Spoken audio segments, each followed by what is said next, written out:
Y ahí fue tan poderoso para ti. Bueno, es que yo creo que todos traemos cosas en nuestro corazón, todos traemos cargando cosas de nuestro pasado. Y por ejemplo, este tema del perdón es vital para la salud, y en cualquier tema que tú lo veas, cualquier tema espiritual te lo van a enseñar, porque es un principio bíblico. No es un principio esotérico, no es un principio de la naturaleza, es un principio bíblico. Entonces, ¿cuándo es que tienes que perdonar? Bueno, cuando hay una ofensa. Y para que haya un perdón necesitas que alguien te ofenda. Okay. ¿No? Necesitas una ofensa. Y muchas veces nos ofendemos, amigo, porque no entendimos las cosas, porque no las vimos correctamente, porque nos hicieron algo, y bueno, puede haber muchas maneras, pero la ofensa, por ejemplo, en general la Biblia lo explica y tiene su traducción como un gancho. La ofensa es como una trampa. Una trampa en donde si tú no te das cuenta no te la puedes quitar, o un gancho, ¿sí? Es decir que dice la palabra que la ofensa tiene que ser necesaria en nuestra vida para poder experimentar el perdón, tanto cuando lo das, tanto como cuando lo recibes. Entonces, la ofensa, dice la Escritura, que es un arma de Satanás o del enemigo, que es el diablo. El enemigo, ¿por qué es el enemigo? Porque es el enemigo de los hombres, no es el enemigo de Dios. Que muchas veces piensan y ponen al diablo contra Dios, y eso nunca va a existir. ¿Sí? Porque para ser uno contra otro tendrían que estar del mismo tamaño, y Satanás nunca va a estar del mismo tamaño de Dios, porque el diablo es creación de Dios. Entonces, Satanás es enemigo de nuestra alma, no de Dios.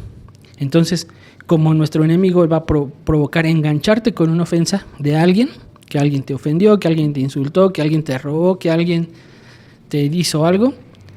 ¿Para qué? Para que siempre permanezcan juntos. Por ejemplo, el tema de un abuso, ¿no? Un abuso o agresión sexual, por ejemplo. ¿Cómo una persona es capaz de poder perdonar una agresión de ese nivel, no? Y bueno, hay muchos temas, pero voy a decir ese. Nos ha tocado tratar con gente con esos temas. Gente que han sido defraudadas y sí, están ofendidas. Mientras haya una ofensa en nuestra vida, vamos a permanecer resentidos y vamos a permanecer enganchados con esa persona que nos ofendió toda la vida. No se nos va a salir de nuestra cabeza. No sé si te ha pasado. Sí, claro. No se sale y puedes recordarte un aroma, puedes recordarte un lugar, puedes recordarte una canción, puedes recordarte un nombre. Todo te va a recordar. ¿Por qué? Porque estás enganchado con esa persona que te ofendió. Entonces, nosotros manejamos una serie de clases en donde les enseñamos eso. ¿Y quieres estar bien? Bueno, necesitas desengancharte de esa persona. ¿Cómo te desenganchas de esa persona? Perdonando. ¿Y cómo perdonas? Es que el perdón no es un sentimiento, porque no lo vas a sentir.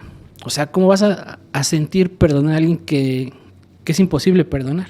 Entonces, el perdón no es un sentimiento, el perdón es una decisión. ¿Me explico? El perdón no es un sentimiento, es una decisión. Ok, ¿y cómo, qué pasa cuando tú dices, seguramente te ha pasado con la gente que has ayudado, que tú dices, ok, perdono, pero ahí siguen esas emociones como el resentimiento, como el dolor, pero tú digamos de dientes para afuera decides, perdono, no sé si expresarlo como dientes para afuera, pero tú al menos verbalmente dices, ok, decido perdonar, pero todavía en ti siguen estas emociones, estos sentimientos. Sí, bueno, es que ahí son varias cosas. El tema de la confesión es un tema bien poderoso, un tema que es bíblico y lo hacen todas las creencias. El hablarlo, el confesarlo, el desahogarte, hasta con los psicólogos, que es ciencia. ¿Qué te da? ¿Cuál? ¿Qué te da? Porque es poderoso sacarlo. El sacarlo. Eso es parte de una autoliberación o de una liberación, de poderlo hablar. Okay. Si yo en mi tiempo de problemas hubiera hablado, me hubiera desahogado, y yo creo que mi papá o mi mamá, o los dos me hubieran ayudado de una manera distinta, pero lo cargué yo solo, ¿no? Entonces, bueno, el hablar simplemente es descargarnos. hablarlo simplemente es liberarnos de lo que traes dentro. Entonces muchas veces ayuda la confesión, decir es que yo no lo puedo perdonar, yo no la puedo perdonar, un tema de infidelidad, un tema de abuso, un tema de robo, un tema de agresión.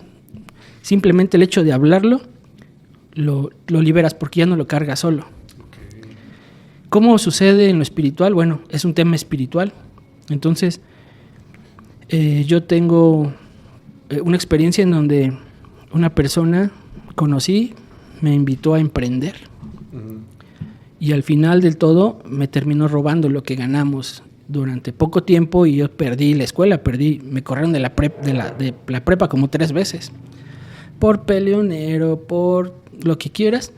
Y la última fue porque pues yo le ayudaba para que pudiera salir de sus deudas. Le daba lo de mi colegiatura para que le diera de comer a sus hijos. Uh-huh. Y el día que encontramos una oportunidad que me invitaron a trabajarlos, fuimos a una revista, conocí a los hijos de Ernesto Zedillo y trabajé con ellos hace algunos años. Los chavos me dijeron, le dijeron a él, tú no entres, yo quiero hablar contigo, otra vez solo conmigo. Entonces me ofrecen trabajo, me dicen, ¿quieres trabajar? Te ofrezco trabajo. Yo iba a ofrecerles otra cosa. Uh-huh. Y al otro día este chavo, me cierra las puertas y me dice, ya no vas a entrar, todo lo que compramos, ganamos, ahora es mío. Y después, no solamente con eso, andaba buscándome para hacerme algo. O sea, entonces, yo le agarré un coraje, amigo. Ahí era antes de que fueras pastor. Mucho antes, sí. Okay. Es la misma edad de los 17, 18 años. Entonces me quitó todo, me dio la espalda de todo y me buscaba para hacerme algo. Y una pregunta, nunca, o sea, a esta edad obviamente no es como ahora que, bueno, con la experiencia que tienes que hacía, sí, que ya pues haces como un contrato, haces como... Sí, no, lo hacíamos... Empíricamente, ¿no? Lo hacías de confianza. Uh-huh. Lo hacías inocentemente, lo hacías por amistad, muchas inmadurez. Exacto, es parte de la vida, ¿no? Mayormente yo creo que todas las experiencias que vamos teniendo es porque vivimos algo previo. Que claro, y aprendimos. Ahora sí que la famosa frase, ¿no? Hiciste lo que pudiste con las herramientas que tenías en ese momento, ¿no? Uh-huh. Sí, entonces, por ejemplo, había veces que me citaba, me decía, bueno, te cito y te doy tus cosas. Entonces yo ya no pude y le dije a mis papás, ya estaba yo más o menos mejor y le dije a mis papás y mi papá dijo, no, este vato te va a hacer algo. Ahorita le hablo a 2, 3 amiguitos que conozco. Entonces dijimos, ¿sabes qué? Mejor vamos a dejarlo. En ese tiempo que entré a trabajar con estos cuates que te conté, conocí varias escoltas y me dijeron, pónmelo y yo le hago algo, pónmelo y yo le siembro algo, pónmelo porque era estado mayor. Uh-huh. Entonces yo empecé, ya empezaba a ir a la iglesia. Yo decía, no, ¿sabes qué? Mejor así déjalo. Que la vida se lo pague. Todavía no hablaba mucho de Dios, pero sí decía, mejor así déjalo. Uh-huh. Pero estuve muchos años con ese rencor, amigo. Porque físicamente él era más grande que yo. Uh-huh. Físicamente él era ya un señor, yo era un chamaco. Entonces yo más grande empecé a crecer y dije, bueno, ahorita que me lo tope, ahora sí. De morrito pues no podía, pero ya más grande. Entonces resulta que íbamos a ir a uno de esos campamentos en donde me invitaban a tocar. ¿Cuánto tiempo pasa de que pasa esto, de que vas generando... Como 2, 3 años. De rencor. Y ahora, ¿ya estabas tú en la iglesia? Ya empezaba a ir a la iglesia. ¿Y cómo te ayudaban? ¿Eso lo llegaste a platicar en la iglesia? No. ¿Te lo guardaste? Me lo guardé mucho, solamente lo sabían mis papás. Pero te digo, esta es la parte sobrenatural de lo espiritual, de lo que es Dios. Entonces yo en una vez que ya estábamos en las juntas para irnos al campamento donde yo era el músico, el baterista, en una de esas yo ya venía varios días orando diciendo, Dios, quítame esto del corazón porque no lo aguanto, ya cada vez es más y más y más, no sé si, yo sé que les ha pasado a mucha gente. Entonces lo interesante de esto es que, ¿cómo? No lo sé, pero cuando me doy cuenta un día, porque soñaba muchas veces a sus hijos, soñaba a sus niños chiquitos y soñaba que yo les daba trabajo. Soñaba que yo estaba en un escritorio y llegaba la niña, yo leía el papel y decía, oye, ¿tú eres hija de tal persona? Y me dije, sí, ¿por qué lo conoces? No, se me hizo parecido, pero le daba yo trabajo, ese era mi sueño muy recurrente. Okay. Porque los niños eran bebitos cuando yo los conocí, entonces pasé el tiempo y pues ya estaban bien grandes los niños. Entonces, esas cosas se las entregaba a Dios. Dios, Dios te lo entrego, Dios, yo no lo aguanto, Dios, el día que me lo encuentre, Dios, esas eran mis oraciones. Entonces llegó un tiempo en donde de repente me doy cuenta y estoy diciéndole, Dios, bendice la vida de este hombre. Y cuando me cae el 20 digo, ¿qué estoy diciendo? ¿Estoy orando a favor de este tipo? Fue cuando entendí que mi corazón, de una manera increíble, había dejado o me había desenganchado de él.